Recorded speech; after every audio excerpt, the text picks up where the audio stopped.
we are just going to study about light, sound and force. Students, आप जानते हैं light होता क्या है? Light is a form of energy which helps us to see the objects around us. It's very simple. Light एक ऐसा physical phenomenon होता है जिसकी वजह से हम किसी चीज को देख पाते हैं. Light gives us sensation to see anything. किसी भी चीज को देखने के लिए विजन, सेंसेशन और विजन कौन देता है? लाइट देता है. देखिए लाइट क्या होता है? Light falls upon any object. उसके बाद में उस ऑब्जेक्ट का इमेज हमारे रेटिना पे पड़ता है, हमारे आईज में बनता है, जिसकी वजह से हम देख पाते हैं. अगर some objects are kept in dark room, we can't see those objects. क्यों? क्योंकि लाइट उन पे पड़ ही नहीं रहा है. तो जिस ऑब्जेक्ट पे लाइट पड़ेगा उसी ऑब्जेक्ट को हम देख पाएंगे. तो लाइट एक फॉर्म ऑफ एनर्जी है. And you know sun is the major source of light on the earth. Sun जो है लाइट का मेजर सोर्स है हमारे अर्थ के लिए. और सनलाइट में विटामिन जी भी मिलता है काफी रिच अमाउंट में. And you no students, light एक ऐसा चीज है जो काफी फास्टेस्ट चलता है. साउंड से भी ज्यादा ये ट्रेवल करता है फास्ट. क्योंकि जब कभी बिजली की गर्जना होती है, बिजली चमकती है आसमान में, तो सबसे पहले आपको बिजली ऐसा अनुभव होता है कि हमें ऐसा अनुभव होता है कि अभी हमने लाइट देखा. We can't see light, it's invisible. Light को हम देख नहीं सकते बट वी कैन फील. हम फील कर सकते हैं कि देयर इज लाइट आउटसाइड, कि बाहर या आसपास कहीं लाइट है. तो जब लाइटनिंग होती है, जब बिजली चमकती है, साथ में गर्जना होता है, तो ये आवाज बाद में सुनाई देती है और पहले ऐसा फील होता है कि हमने अभी लाइट देखा है. लाइट को हम देख नहीं सकते. ओके, तो अब बात करते हैं जिस ऑब्जेक्ट से लाइट प्रोड्यूस होता है, यानी जिन ऑब्जेक्ट के पास अपना लाइट होता है, like sun, stars, candle, glowing bulb, burning लालटेन, ये सब जो है इनके पास खुद का लाइट है. ठीक है, चाहे वो आर्टिफिशियल सोर्स ऑफ लाइट हो या फिर मैनमेड सोर्स ऑफ लाइट हो, उनके पास अपना लाइट है. तो उस ऑब्जेक्ट को ल्यूमिनस ऑब्जेक्ट बोलते हैं. और जिनके पास अपना लाइट नहीं हो, जैसे कि moon, pencil, tables, books, bat, इनके पास अपना लाइट नहीं होता, इसलिए इनको नॉन ल्यूमिनस ऑब्जेक्ट बोलते हैं. अभी मैंने आपको बताया मून के बारे में. मून क्या करता है? मून सूरज से रोशनी लेकर हमें देता है. मून के पास अपना लाइट नहीं होता है. अब चलिए 3 काइंड ऑफ ऑब्जेक्ट्स मैं आपको बता रहा हूं.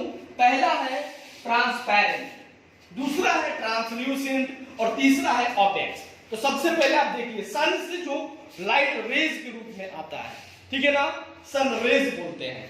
तो जिस ऑब्जेक्ट से लाइट आर पार हो जाए, जैसे कि ग्लास, जिस ऑब्जेक्ट से लाइट आर पार हो जाए उसे बोलते हैं ट्रांसपेरेंट ऑब्जेक्ट. जैसे कि शीशा, ग्लास, वाटर, ये सब ट्रांसपेरेंट ऑब्जेक्ट्स है क्योंकि इनसे लाइट आर पार हो जाती है. लेकिन जिनसे लाइट कुछ जाए और कुछ नहीं जाए, जिनसे होकर लाइट, वैसे ऑब्जेक्ट्स जिनसे होकर लाइट कुछ जाए और कुछ नहीं जाए, यानी पार्शियली जाए, यानी आधा अधूरा लाइट जाए, उस ऑब्जेक्ट को बोलते हैं ट्रांसल्यूसेंट ऑब्जेक्ट बोलते हैं. सबसे पहले जिस ऑब्जेक्ट से लाइट पूरा आर पार पास हो जाए उसे ट्रांसपेरेंट बोलते हैं.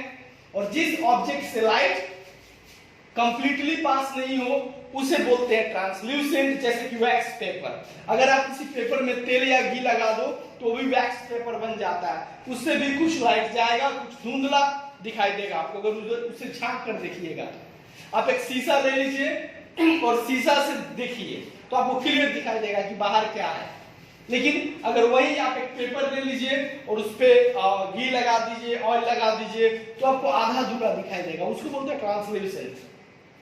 लेकिन वैसा ऑब्जेक्ट जिससे आर पर दिखाई ना दे या फिर जिससे आर पर लाइट पास ही ना करे, ठीक है, आप इस पिक्चर में देख सकते हैं, जिससे लाइट आर पार ना हो उस ऑब्जेक्ट्स को ओपेक ऑब्जेक्ट्स बोलते हैं. और जब भी लाइट के रास्ते में ओपेक ऑब्जेक्ट आता है, पड़ता है, तो वहीं पे शैडो उसका कास्ट हो जाता है. समझ में है? अब बात करेंगे साउंड की. साउंड क्या है? It's also form of energy.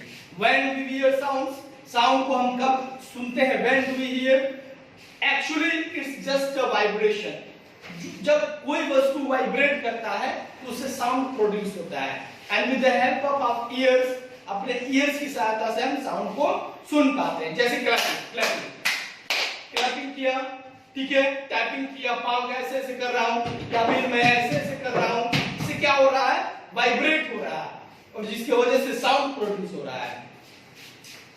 देखिए आप ये मार्केट में जाते होंगे तो ये सब आप हॉर्न सुनते होंगे और की आवाज, या फिर कुत्ता भौंकता है, या फिर आप जब फुटबॉल को लेकर ड्रिबलिंग करते हैं तो दैट टाइम, या फिर म्यूजिक सुनते हैं तो उनमें से साउंड प्रोड्यूस होता है, जिसकी वजह से आप अपने ईयर की सहायता से उनको आप सुनते हैं। या फिर बिल्ली मियाओ कहती है तो आप उसे साउंड को सुनते हैं। We can hear sound, we can feel, but we can't see sound. हम साउंड की तरह साउंड को लाइट की तरह देख नहीं सकते हैं।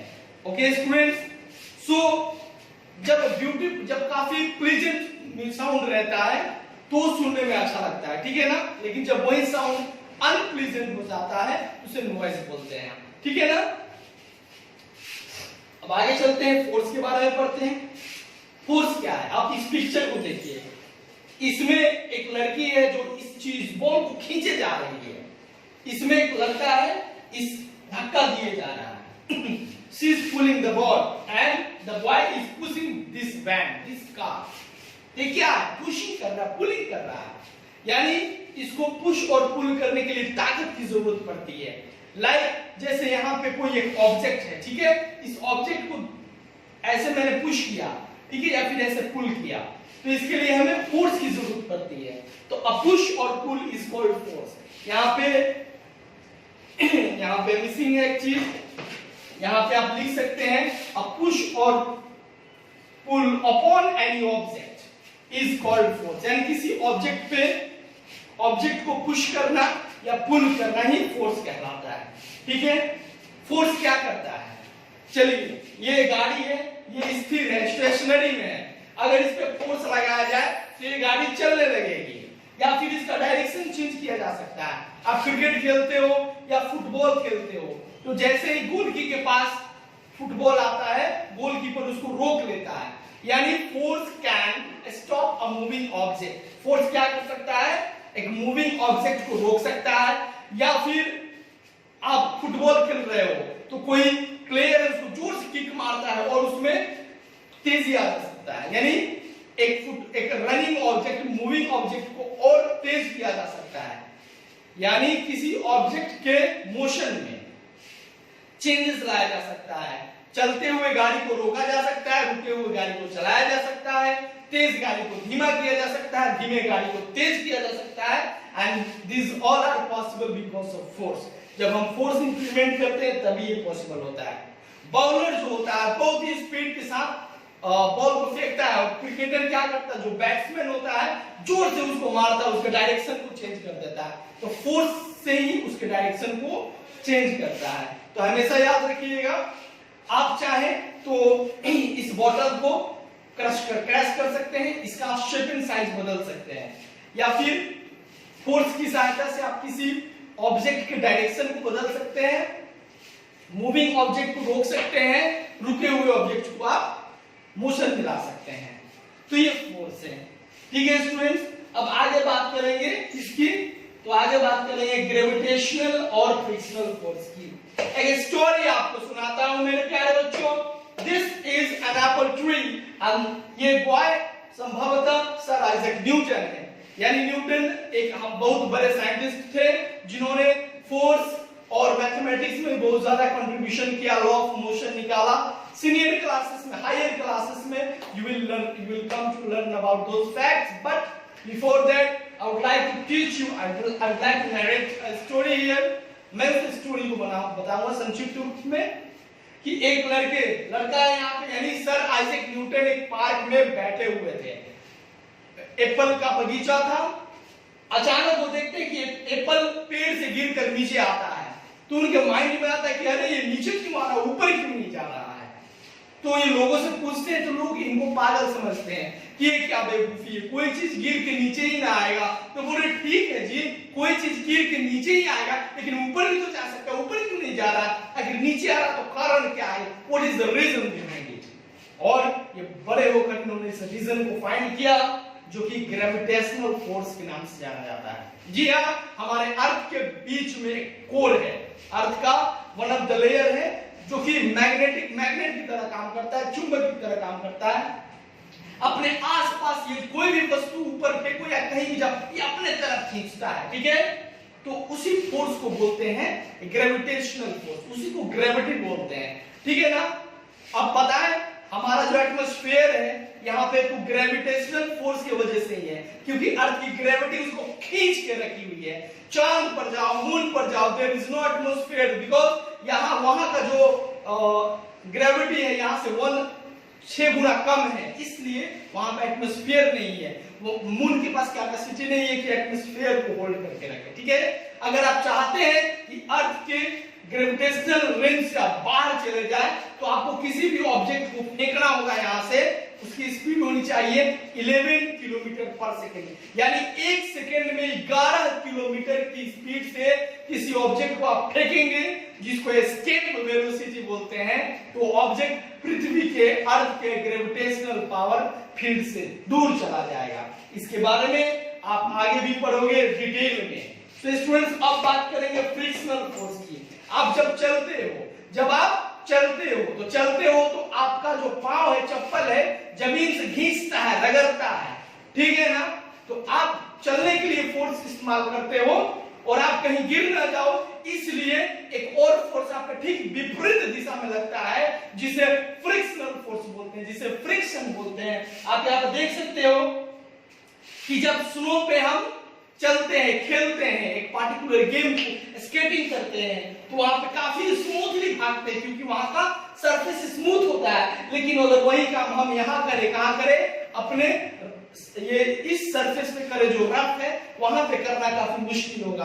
आपके घरों में कल वगैरह होगा या न टैप होगा, उसके नीचे का जो बार बार भीगता है, गीला होता है सरफेस, वहां पे हरे हरे कलर का वहां पे माइक्रो ऑर्गेनिज्म आ जाते हैं, जिसको आप अपने क्षेत्रीय भाषा में बोलते हैं कि काई लग गया है।